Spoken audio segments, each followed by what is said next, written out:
Si shkoi prezantimi i hulumtimit që keni bërë? Shumë mirë, kishim fat që kishim një audiencë shumë të dashur edhe që qëndroi edhe na dëgjoi. Po gjithashtu kjo ka qenë një pjesë e udhëtimit tonë që e kemi pasur në Ballkanin Perëndimor, duke filluar nga Tirana javën që shkoi, Podgorica, Sarajeva, tani Prishtina dhe sot vazhdojmë në Shkup. Pra sot do të jeni në Shkup, kryesisht në rajon, në këto ku është përqendruar hulumtimi. Pikrisht, në fakt i kemi shtetet e Ballkanit Perëndimor si dhe shtetet e Eastern Partnership ose partneritetit lindor që është Gjorgjia, Ukraina dhe Moldova. Mirë shumë. Po nisim pak me ndryshime geopolitike globale, cilat po të rënditin deri tani rendin botror. Si e sheh ndikimin e presidentit Trump në Ukrainë, gjithashtu edhe në vende tjera të Evropës dhe posaçërisht edhe në Ballkanin Perëndimor? Mendoj që si pjesë e këtij hulumtimit kemi pasur fatin e mirë që kemi biseduar me persona të ndryshëm nga rajoni, se si e shohin edhe ata. Ka disa aspekte në këtë kur mirët parasysh se çfarë po ndodh në Amerikë, po mendoj që nga mbrëm njëra nga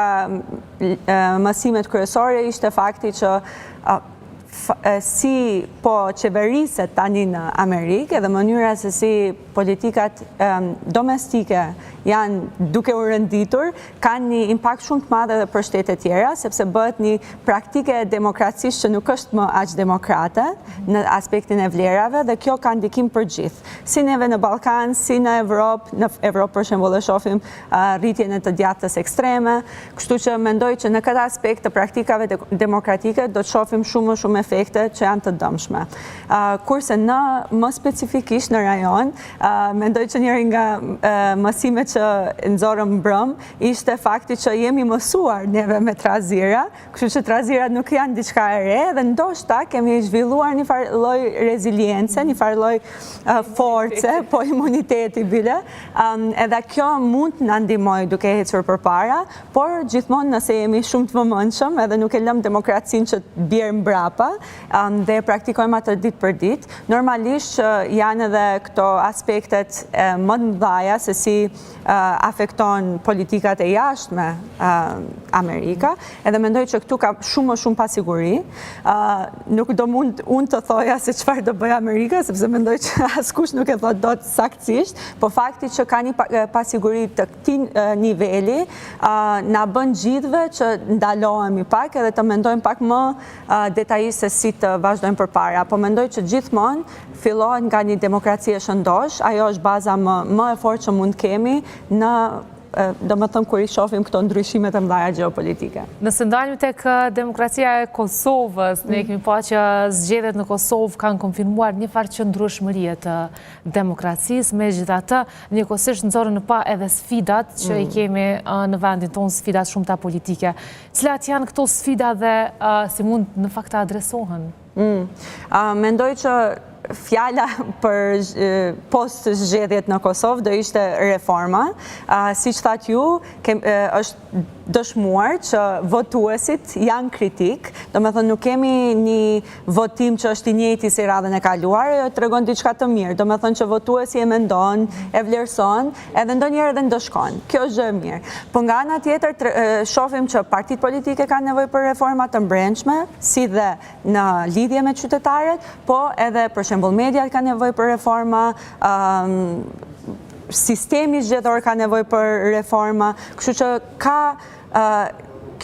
këto zgjedhje kanë hapur hapësirën për të menduar se si mund t'i bëjmë gjërat më mirë, edhe këtu mendoj që fjala kryesore do ishte të jetë diçka më participative, të inkludohen më shumë qytetarët edhe mendimi i tyre. Tani po hecim në një kohë ku informata zhërohet, besoj që ju keni shumë sfida në aspektin që jo gjithë shohin televizion,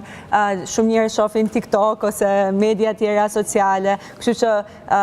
vendi nga vijnë informatat janë shumuar kaq shumë, saqë është ndonjëherë sfidë për të parë se ku qëndron pulsi i qytetarëve. Edhe në këtë aspekt është e rëndësishme që ky puls ndoshta të matë ndonjëherë nga më afër, të shkojmë back to basics, si që thonë në anglisht, domethënë të shkojmë në bazë edhe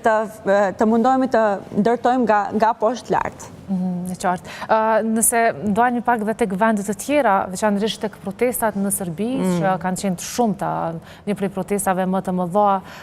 kundër Vučić që ishte pra gjatë muajit mars, kemi parë,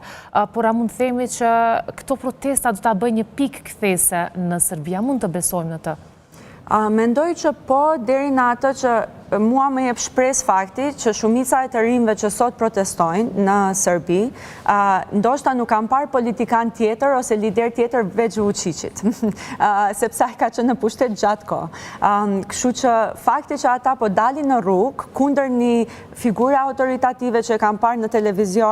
televizion dhe në gjitha media, gjithë jetën, është një pikë nisje shumë shpresdhënëse. Po nga ana tjetër normal që nuk mund t'i marrim këto gjëra si një rrezë shpresë që vetëm mirë do sjell, sepse kemi parë edhe nga protestat tjera në rajon, që jo gjithmonë protestat sjellin ndryshim. Në rastin e Maqedonisë të Veriut, nga vi dhe unë, kemi pasur protesta në 2015 që ndryshoi qeverinë, por tani jemi kthyer prapë në atë